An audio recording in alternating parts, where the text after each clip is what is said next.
Started the video and didn't realize I was still muted. So let's try that again. Welcome everyone to another video. So today's video, I'm actually going to be doing a book review, which I haven't done in a while, so I'm excited about that. If you're new to my channel, hi, I'm Vanessa. I am a YA fantasy, paranormal, and horror author, um, and I am a diversity reader and a whole bunch of other things. So, welcome if you're new here. Don't forget to hit subscribe and check out some of my other videos. So yeah, today I'm going to be doing a book review, which I haven't done in a while, but I'm super excited about this one. I just finished this, I want to say 2 weeks ago or a week ago, maybe. I don't remember. But I loved it. And it's Talking Too Much, a candid tale of an adult ADHD diagnosis, the good, the bad, and the chaotic by Alana Reeves. And this is a nonfiction, kind of more memoir type. So it's personal stories about the author and finding out how she got her diagnosis with of ADHD after her son, I believe her second son, was diagnosed with ADHD, and through that is kind of how she discovered her own diagnosis, because she saw a lot of the same things in him, in her, and so yeah. I'm super excited to talk about this book. I really loved it. I related to a lot of what is in here as well. If you guys don't know, I also have ADHD, and I actually wasn't diagnosed with it until recently, last year. So I know what it's like to get a diagnosis later on in life when you're adult. Um, so I related to a lot of that in here. This review, I guess, is going to be a little bit different than my usual because obviously this is not a fiction book. And so, the way I review my other books is not going to be the way I talk about this one. So, mainly, this, I guess, review discussion is more just so me gushing about how much I love this book and how much I related to it and what what were some things I really liked about it. And also, I will mention one thing that I think could have been um, added. I would say one thing that I think would have been an interesting chapter to have in here. So, anyway, with all that said, let's dive in. Although I will mention one other thing before we dive in, is if you are at all interested in this topic and in ADHD, some of you might know I have a series on my channel called Write Diversely, where I interview different people with different um, backgrounds and talk about their experiences and how to write characters from that background, how to avoid certain stereotypes, and how to write it well. So I'm excited to say I will be doing an interview with Alana, the author of Talks Too Much, in July. So we will have an interview on July 4th, which Independence Day in America, I don't know how many people will be celebrating this year, considering everything that's been happening. But if you are around and not doing anything and you're interested, join us for that interview on July 4th. So, with that being said, let's get into my thoughts on the book. So, one thing I will say is I felt like if you, especially if you are a woman who was diagnosed later in life as an adult, I think there's a lot in here that will be relatable. I think there's a lot in terms of the way society has taught girls and women how to behave, how to act, that it ends up we end up masking a lot of our ADHD symptoms. And so I think because of that, there's going to be a lot in here that we can relate to. Which, speaking of masking, that is actually one of the things, like I said, if I were to suggest adding another chapter to this book, I would like to see one that kind of talks more about masking. It is talked about a little bit throughout the book, but it would have been nice to have an actual chapter on masking and see some of the different ways people mask and how that might look for different people. For instance, for me, one of the ways it might look is I get super distracted in conversations with people. And so it actually surprises me sometimes when someone tells me I'm such a good listener. I'm like, thanks. Okay. Kind of surprising because pretty sure I probably uh, zoned out at least 3 times during our conversation. So, but I've learned to mask it well. So, and I don't, I'll say I don't zone out because, whatever they're saying isn't interesting um, or boring or whatever. Usually, what happens when I am zoning out is that they'll say something that makes me think of something else, and then I'll start thinking about that. And I want to say it, but I also don't want to interrupt them because obviously that's seen as rude, which is something else we're taught not to interrupt others when they're speaking. Um, and so uh, that's another way that I mask as well, because I will want to interrupt, but I won't. And so I just kind of go off in my head thinking about what they said and what it brought to mind.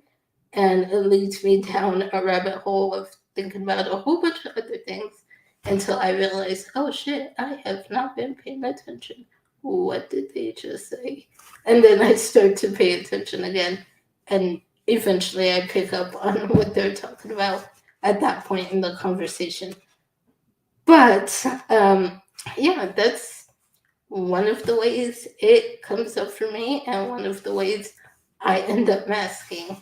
So it would be nice to see a chapter on that and see kind of the different ways other people mask. Um, and if anyone watching this has ADHD as well, or is neurodivergent, comment below and let me know what are some of the ways you tend to mask your symptoms. I'd be interested in hearing other people's masking techniques. Um, so yeah, that was one. Um, the other thing I'll say, there were certain chapters in here that I really, really loved. So there were, let's see, I wrote a few of them down, a few of the chapters that really related to. So Imposter syndrome was one, obviously. Definitely have that one. Um, the the chapter on looking back through the lens of ADHD, that one was an interesting one as well. The chapter on what's it? The people in your life. So the different types of people in your life. She talks about 3 categories of people, which are the golden people. So these are your ride or dies. The distance people.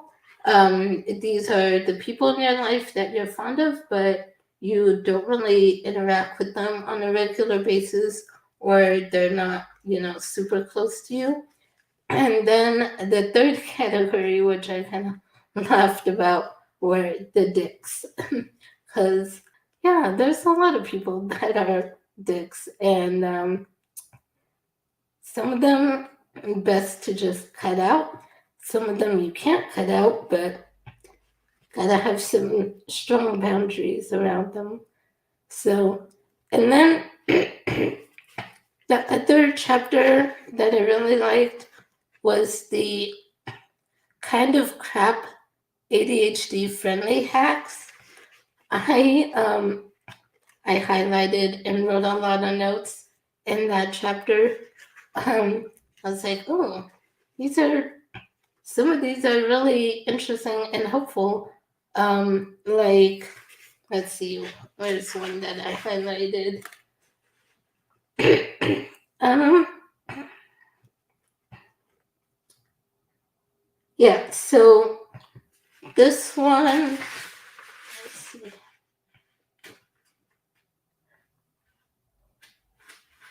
There's quite a few that I highlighted. I actually realized. Um, but one of them was the phone chargers. Guess what? You can have as many as you like, which kind of obviously, like, yeah, I know you can have as many as you like. But that's something I'm always like, I keep thinking, especially lately, these past few weeks, I'm like, I really, really need to get another phone charger because it's annoying when I need to charge my phone, but I'm over here, my charger is somewhere else, or like, and then I have to keep bringing it around, moving it around places. I just need to get more chargers. So that was one. Another one in here, let's see. Obviously, if you have a device like Siri, Google Home, or any Amazon devices, I'm not going to say her name because she's sitting here right on my desk and I don't want to set her off. But yeah, actually use her a lot to be like, remind me to do this and remind me to do that. So I love having an Amazon device for that. And then let's see what else. There was just a lot of really cool ADHD hacks talked about in here. Some of which I already do, like the task stacking. So this is where you have a few tasks to do that may be annoying, but you put them together. So her example she uses. So for example, one of her jobs, the drink fountain and the toilet were in the same vicinity as each other.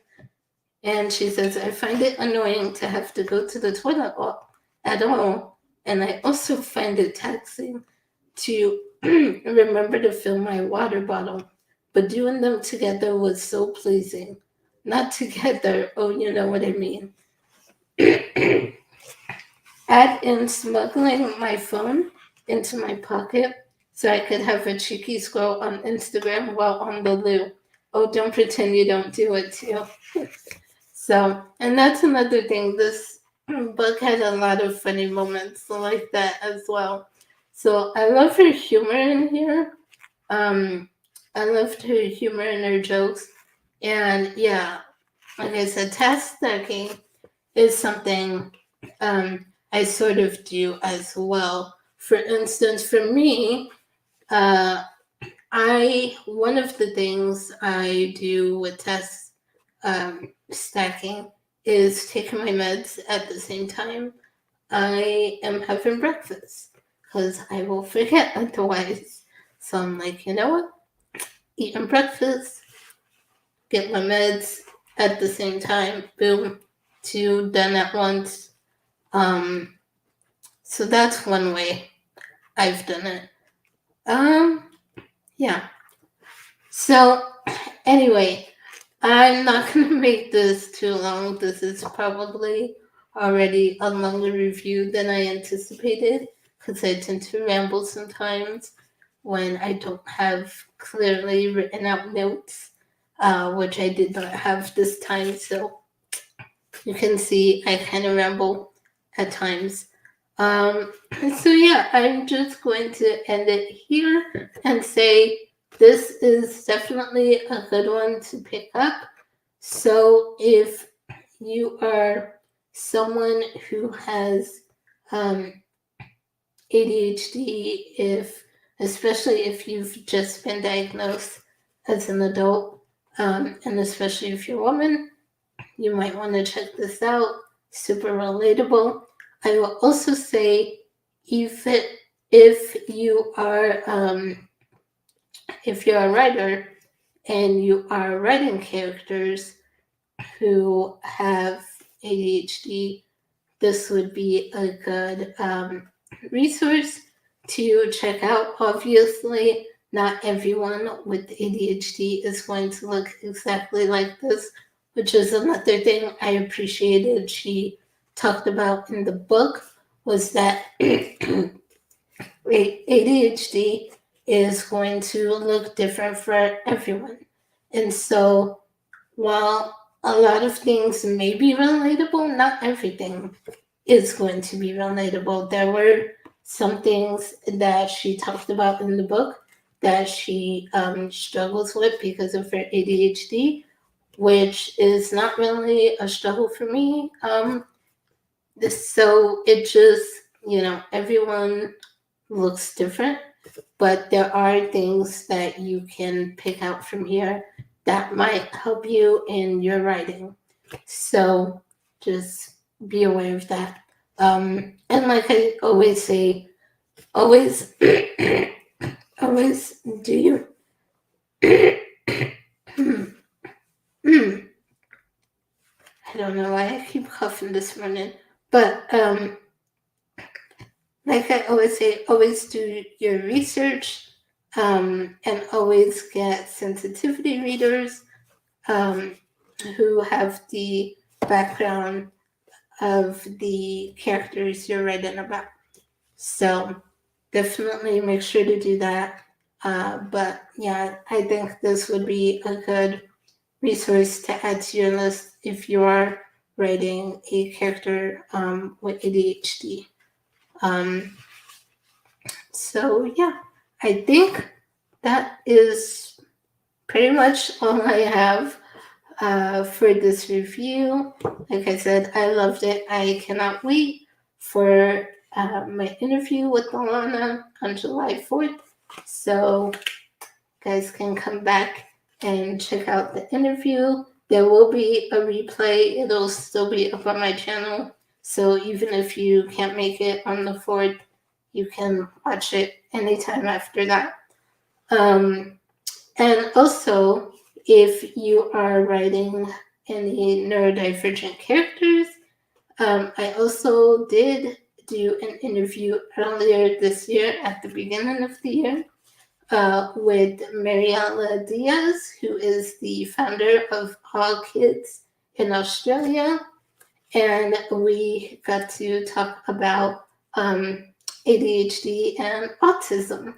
So if you are interested and seeing that interview. I will leave the link to that one down in the description below.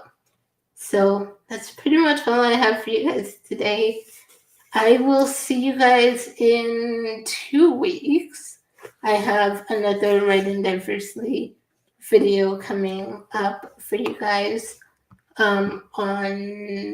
it's gonna be on a Monday. I forget the exact day, but not next Monday, but the Monday after. So come back for that for another Writing Diversely video. So see you guys soon. Bye.